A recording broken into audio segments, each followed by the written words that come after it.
দাজ্জাল কি মানুষ না জিন নাকি? দাজ্জাল কে? এটা ফেরেশতা নাকি জিন না মানুষ? কি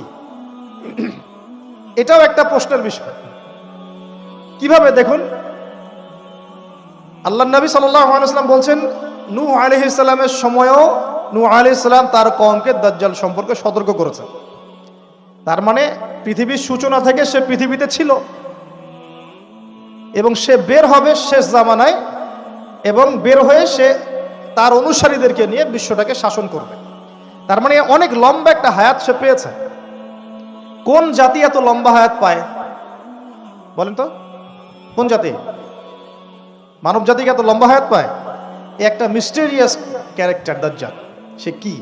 তারপরে দেখুন, নবী সাল্লাল্লাহু আলাইহি ওয়াসাল্লাম একটা হাদিসের মধ্যে বলেছেন যে তাকে ওই তামিম দারির ওই দ্বীপে বন্দী করে রাখা হয়েছে। আপনারা হাদিসটা জানেন?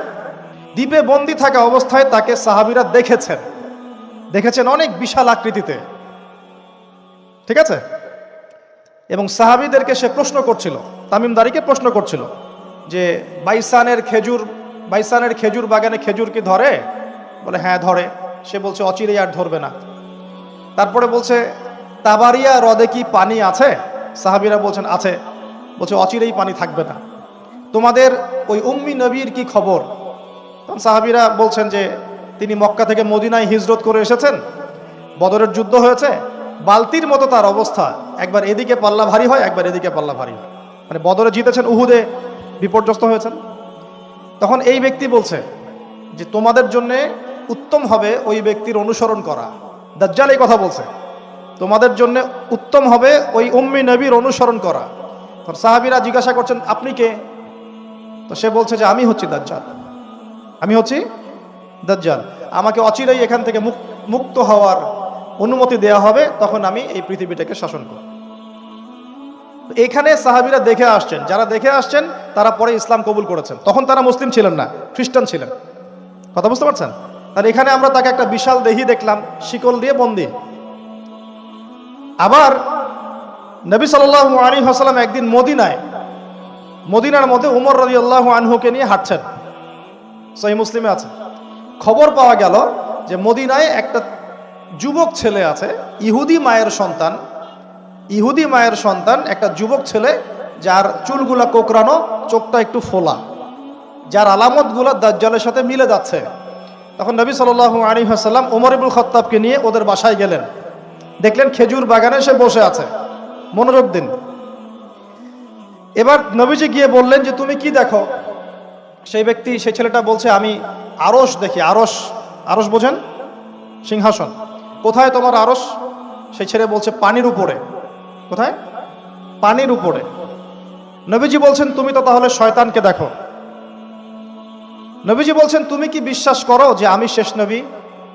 সেই ছেলে বলছে আপনি কি বিশ্বাস করেন যে আমি নবী? কি বুঝতে পারছেন কথা আমার? নবীজি বলছেন তুমি কি বিশ্বাস করো যে আমি শেষ নবী? সেই ছেলে বলছে আপনি কি বিশ্বাস করেন যে আমি নবী? উমর রাদিয়াল্লাহু আনহু তরওয়ালের খাপ খোলা সারা। তিনি বললেন যে ইয়া রাসূলুল্লাহ অনুমতি দেন, এর গর্দানটাকে নামাই দিই, বেয়াদব, আপনার সাথে বেয়াদবি করছে। তখন নবী সাল্লাল্লাহু আলাইহি ওয়াসাল্লাম বললেন দাআহু ইয়া ওমর, তাকে ছেড়ে দাও। যদি সে সত্যিকার অর্থেই দাজ্জাল হয়ে থাকে, তুমি ওমর তাকে হত্যা করতে পারবে না। কেন হত্যা করতে পারবেন না? কারণ দাজ্জালের নিহত হওয়া লেখা আছে ঈসা আলাইহিস সালামের হাতে। কার হাতে? ঈসা আলাইহিস সালাম যখন আসবেন, এই প্যালেস্টাইনের বাবে লুদ নামক জায়গায় দাজ্জালকে মারা হবে। ঠিক আছে কথা? তাহলে ওমর তুমি তাকে হত্যা করতে পারবে না। আর যদি সে দাজ্জাল না হয়ে থাকে, নিরপরাধ মানুষকে হত্যা করে কোনো লাভ নাই। এখানে চান্স নেওয়া হলো 50-50। এক হাদিসে আপনি দেখছেন নবীজি বলছেন নূহ আলাইহিস সালাম তার কওমকে দাজ্জাল সম্পর্কে সতর্ক করেছেন। এক হাদিসে নবীজি বলছেন সে বের হলে 40 দিন বিশ্ব শাসন করবে। প্রথম দিন 1 বছর, দ্বিতীয় দিন 1 মাস, তৃতীয় দিন 1 সপ্তাহ, বাকি দিন আমাদের মতো। আরেক হাদিসে নবীজি বলছেন তামিম দারি দেখে এসেছে তাকে কোথায়? দ্বীপে বন্দী অবস্থায়, সে ছাড়া পাবে অচিরেই। আবার এখানে নবী সাল্লাল্লাহু আলাইহি ওয়াসাল্লাম মদিনাতেই একটা যুবক ছেলেকে দাজ্জাল মনে করে ইনভেস্টিগেট করলেন। আপনার কাছে কি সাবজেক্টটা সহজ মনে হচ্ছে না কঠিন? খুব সহজ কি না কঠিন? চিন্তা করতে হবে কি হবে না? এতই জটিল একটা ক্যারেক্টার। শুধু তাই না, নবীজি আরো বলছেন সে যখন বের হবে 4টা জায়গার কথা পাওয়া যাচ্ছে হাদিসে। 4টা জায়গা কোত্থেকে বের হবে। এখানে কিন্তু নবীজি মদিনাতে তাকে খুঁজলেন, ইনভেস্টিগেট করলেন। আবার আরেকটা হাদিসে নবীজি বলেছেন সে যখন বের হবে শেষ জামানায় তখন মক্কায় ঢুকতে পারবে না, মদিনায় ঢুকতে পারবে না। আপনারা হাদিসটা জানেন না? আলেমরা তো জানেন। মক্কাতেও ঢুকতে পারবে না, মদিনাতেও ঢুকতে পারবে না। খোলা তরোয়াল নিয়ে ফেরেশতারা দাঁড়িয়ে থাকবেন। আবার সেই নবী মুহাম্মদ সাল্লাল্লাহু আলাইহি ওয়াসাল্লাম মদিনাতে এই ছেলেটাকে দাজ্জাল ভাবছেন, ইনভেস্টিগেট করছেন। তার মানে তারা সতর্ক ছিলেন। এই ছেলের নাম ছিল ইবনে সাইয়্যিদ। কি নাম? ইবনে সাইয়্যিদ, নাম মনে রাখবেন।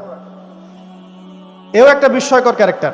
আবার সেই নবী সাল্লাল্লাহু আলাইহি ওয়াসাল্লাম বলেছেন শেষ জামানাতে দাজ্জাল বের হবে খোরাসান থেকে। কোন জায়গা? খোরাসান। খোরাসান বলতে কোন জায়গা? এটা মূলত এর হার্ট হচ্ছে আফগানিস্তান, এর পাশে যে বেলুচিস্তান, এই যে উজবেকিস্তান, ইরানের কিছু অংশ, এই পুরো জায়গাটা, শুধু একটা দেশ না, পুরো জায়গাটা এর হার্ট হচ্ছে আফগানিস্তান।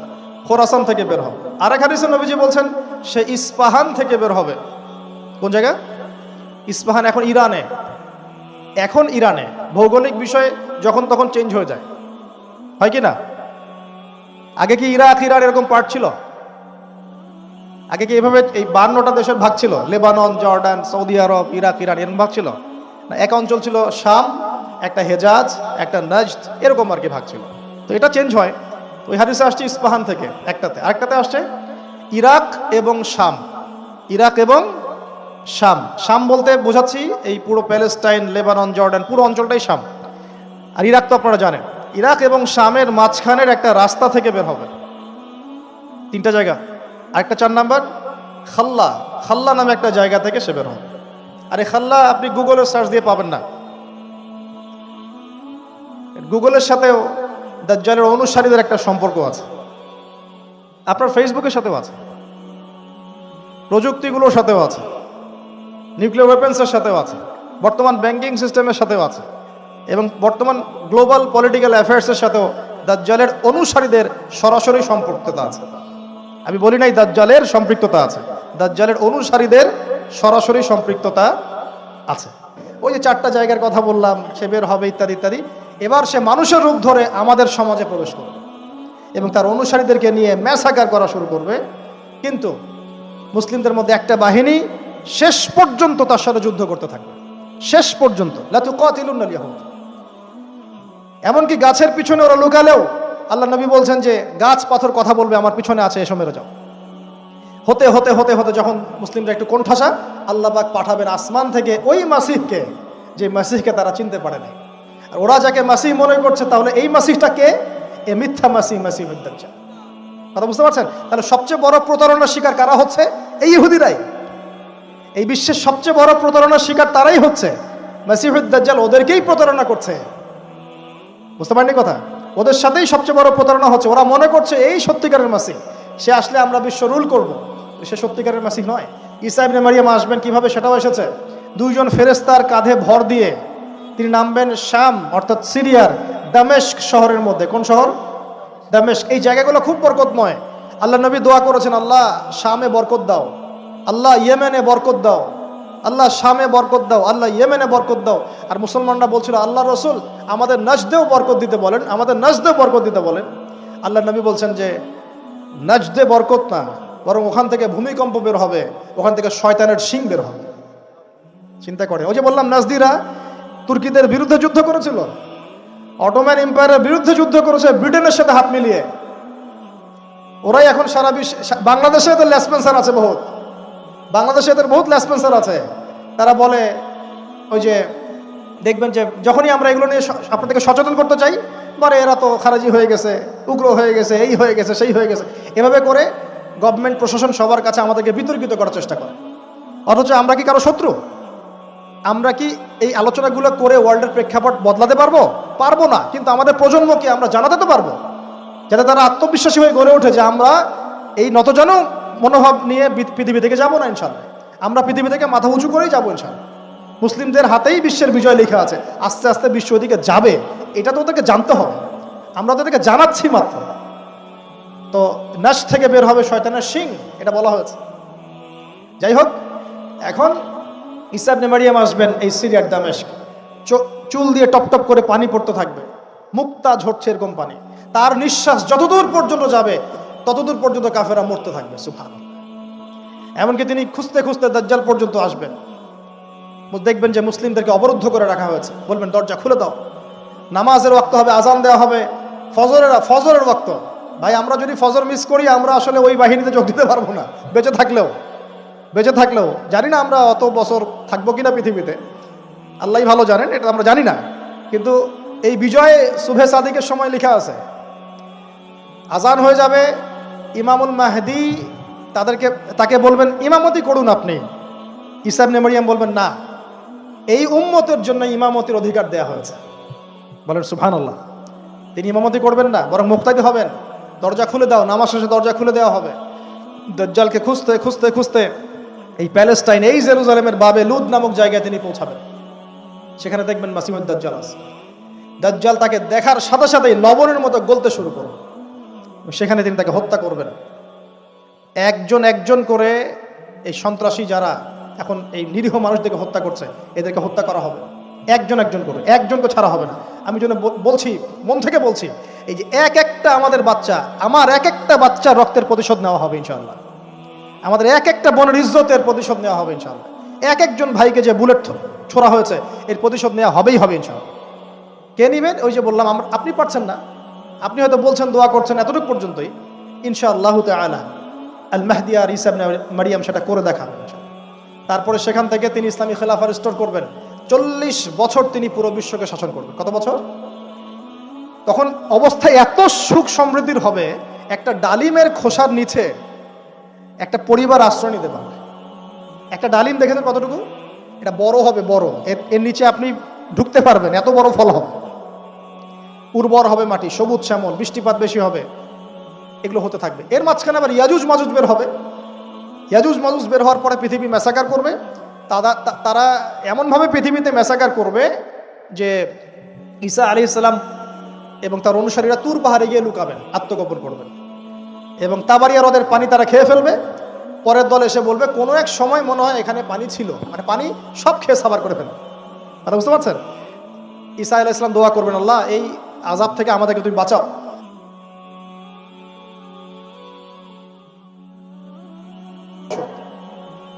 এরপর 40 বছর এভাবে চলে যাবে, ঈসা আলাইহিস সালাম ইন্তেকাল হবে।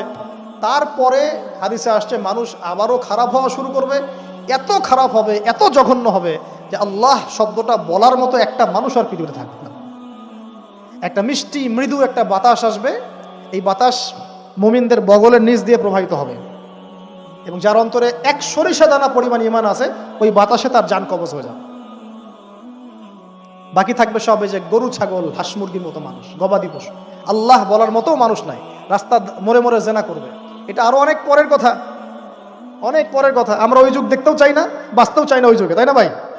আল্লাহ পাক বলছেন এরপরে, আল্লাহ রাসূল সাল্লাল্লাহু আলাইহি ওয়াসাল্লাম বলছেন এরপরে একদিন সকালে হঠাৎ করে দেখবে কেনা বেচা করতে করতে, কথা বলতে বলতে, পানি পান করতে করতে, খাবার খেতে খেতে এই যে পশ্চিম দিক থেকে সূর্য উঠে গেছে। তার মানে কি ওই দিন কিয়ামত হয়ে যাবে, এবং এটা এত ফাস্ট হবে, এত দ্রুত হবে। আল্লাহ রাসূল সাল্লাল্লাহু আলাইহি ওয়াসাল্লাম বলেছেন যে কেউ বাসায় ফিরে যাবে, আহাল পরিবারের সাথে একটা দেখা করবে, এই সুযোগ পাবে না। একদম ইনস্ট্যান্ট ডেথ ছাড়া। একটা বজ্রনীনাদ, প্রচণ্ড মানে শব্দ, এটাতে বিকট একটা শব্দে পুরো মহাবিশ্ব তোলপাড় সৃষ্টি হয়ে যাবে, একদম শেষ।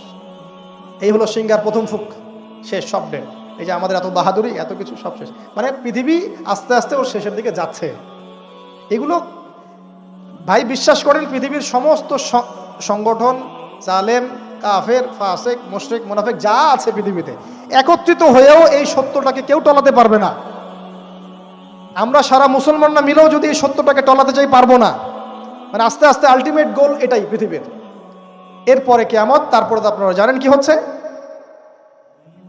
ফামান ইয়ামাল মিসকালা যাররাতিন খায়রান ইয়ারাহ, এক চুল পরিমাণ যদি ভালো কাজ কেউ করে থাকে তাকে সেটা দেখানো হবে। ওয়া মান ইয়ামাল মিসকালা যাররাতিন শাররান ইয়ারাহ, এক চুল পরিমাণ খারাপ কাজ আমরা কেউ করে থাকলে দেখানো হবে। তবে যারা লা ইলাহা ইল্লাল্লাহ এই তাওহীদের উপর থাকবে, যত বড় গুনাহ করুক না কেন আল্লাহ মাফ করে দিবেন ইনশাআল্লাহ, ইনশাআল্লাহ। কারণ আমাদের জন্য নবী সাল্লাল্লাহু আলাইহি ওয়াসাল্লাম সুপারিশ করবেন। তাই বলে কি আমরা গুনাহ করতে থাকবো এখন? এটা নবী সাল্লাল্লাহু আলাইহি ওয়াসাল্লামের শান, তার মর্যাদা। আল্লাহ রাসূল সাল্লাল্লাহু আলাইহি ওয়াসাল্লাম এই কথা বলে গিয়েছেন যে কবিরা গুনাহগার মুসলমানদের জন্য আমি সুপারিশ করব। তাওহীদের উপর যারা থাকবে ইনশাআল্লাহ জান্নাত, শিরকে থাকলে, কুফরিতে থাকলে জাহান্নাম ছাড়া কোনো গতি নাই। এ হলো পৃথিবীর শেষ। আমরা তো জান্নাতে যেতে চাই কি চাই না ভাই? তাহলে এখন আমরা জানি যে এই অবস্থা কেন হচ্ছে, কেন জেরুজালেম নিয়ে এত কিছু হচ্ছে, কেন ওখানে ওরা এত অত্যাচার করতেছে। ওরা কি চায়? ওরা চায় এই জায়গা শুধু না, পুরো হোলি ল্যান্ডটা দখল করতে চায়। তারা দাজ্জালের জন্য মঞ্চ প্রস্তুত করতে চায়। সোজা কথা, তারা মুসলিমদেরকে সেখান থেকে বের করে দিয়ে ওই জায়গাটা একটা দাজ্জালীয় স্টেট কায়েম করতে চায়। সেখান থেকেই মাসিউদ দাজ্জাল বিশ্বকে নেতৃত্ব দিবে, এমনটা আসতেছে ভবিষ্যতে। তবে সেই নেতৃত্ব, সেই রাজত্ব, সেই ক্ষমতা চিরস্থায়ী